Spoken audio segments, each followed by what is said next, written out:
Breaking news చూస్తున్నాము. భద్రాద్రి కొత్తగూడెం జిల్లా ఇల్లందులో అయితే మాజీ ఎమ్మెల్యే ఊకే అబ్బయ్య గారైతే మరణించడం అయితే జరిగింది. ఈ రోజైతే తుది శ్వాస వదిలారు. ప్రైవేట్ హాస్పిటల్‌లో గత కొద్ది రోజులుగా తనకి హెల్త్ సమస్యలతో అయితే బాధపడుతున్న వ్యక్తి ఈరోజు మార్నింగ్ తుది శ్వాస వదిలినట్టు కూడా తెలుస్తా ఉంది. తను ఏదైతే ఉమ్మడి ఆంధ్రప్రదేశ్ ఉన్నప్పుడు 3 సార్లు ఎమ్మెల్యేగా తనైతే ఇల్లందులో 2 సార్లు అదేవిధంగా ఆంధ్రాకు సంబంధించిన ఒక నియోజకవర్గంలో ఒకసారి అయితే గెలవడం అయితే జరిగింది. ఈ నేపథ్యంలో తను టీడీపీ నేతగా అయితే కీలక నేతగా అయితే ఆ సమయంలో అయితే ఉండేది.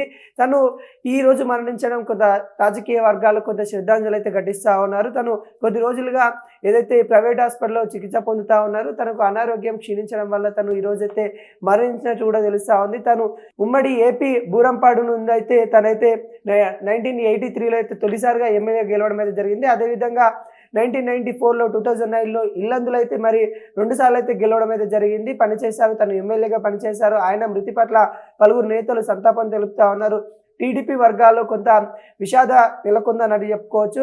ఏదైతే ఉమ్మడి ఆంధ్రప్రదేశ్ సంబంధించి నియోజకవర్గాల్లో తను కీలక నేత అయితే ఉన్నాయో అప్పుడు ఖమ్మం జిల్లా ఏదైతే ఉమ్మడి ఖమ్మం జిల్లాకు సంబంధించిన మన భద్రాద్రి సంబంధించిన ఏదైతే బుర్రంపాడు కావచ్చు, ఇటు ఇల్లంద కావచ్చు, ఈ 2 నియోజకవర్గాల్లో తను ఎమ్మెల్యేగా పనిచేయడం అయితే జరిగింది. ఈరోజు ఒక ప్రైవేట్ హాస్పిటల్లో మరణించడం అయితే జరిగింది.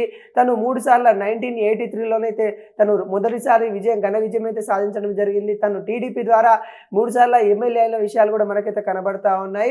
తన మరణం పట్ల పలువురు రాజకీయవేత్తలు సంతాపం తెలుపుతున్న దాఖలాలు కనబడుతున్నాయి. తనకి అధికార లాంఛనాలతో తను అంత్యక్రియలు కూడా ఈరోజు తన సొంత గ్రామంలో చేయనున్నట్టు కూడా తెలుస్తా ఉంది. భద్రాద్రి కొత్తగూడెం జిల్లా ఇల్లందుకు సంబంధించిన మాజీ ఎమ్మెల్యే ఊకే అబ్బయ్య గారైతే ఈరోజైతే తుదిశ్వాస వదిలినట్టు కూడా మనకైతే తెలుస్తా ఉంది. ఒక ప్రైవేట్ హాస్పిటల్లో ఈరోజు మార్నింగే తన తుదిశ్వాస వదిలాడు. ఈరోజు తన అంత్యక్రియలు కూడా పూర్తి స్థాయిలో వాళ్ళ కుటుంబ సభ్యులు ఏర్పాటు చేస్తూ ఉన్నారు. ఊకే అబ్బయ్య గారైతే మరి తన రాజకీయ జీవితంలో ఈ తెలంగాణ ఉద్యమం సమయంలో కూడా తను కొంత పాత్ర ఉన్నట్టు కూడా తెలుస్తా ఉంది. అదేవిధంగా తన ఏదైతే రాజకీయ జీవితము తెలంగాణ వచ్చిన తర్వాత కొంత మందగించడం అయితే జరిగింది. తెలంగాణ వచ్చిన తర్వాత కొంత రాజకీయ వర్గాలలో ఏదైతే టీడీపీ మీద తెలంగాణలో కొంత వ్యతిరేక రావడము, అదేవిధంగా ఆంధ్ర పాలన అనే వ్యతిరేకత రావడం వల్ల కొంత తనకైతే ఎమ్మెల్యేగా గెలవలేకపోయాడు. అదేవిధంగా తన రాజకీయ జీవితంలో 3 సార్లు అయితే ఎమ్మెల్యేగా పనిచేసినప్పటికి కూడా ప్రజల క్షేమం కోసమే పనిచేస్తానని కూడా తను పలుమార్లు చెప్పడం అయితే జరిగింది.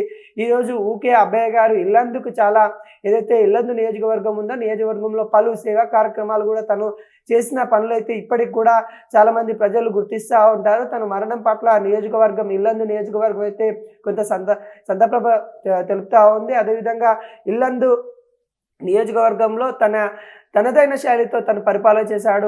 2 సార్లు ఎమ్మెల్యేగా తనైతే రావడం అయితే జరిగింది. అదేవిధంగా బుర్రంపాలెం ఒక నియోజకవర్గంలో అయితే తను ఒకసారి అయితే గెలవడం అయితే జరిగింది. తన అనారోగ్యం బాధపడుతూ ఆయన హైదరాబాద్లోనైతే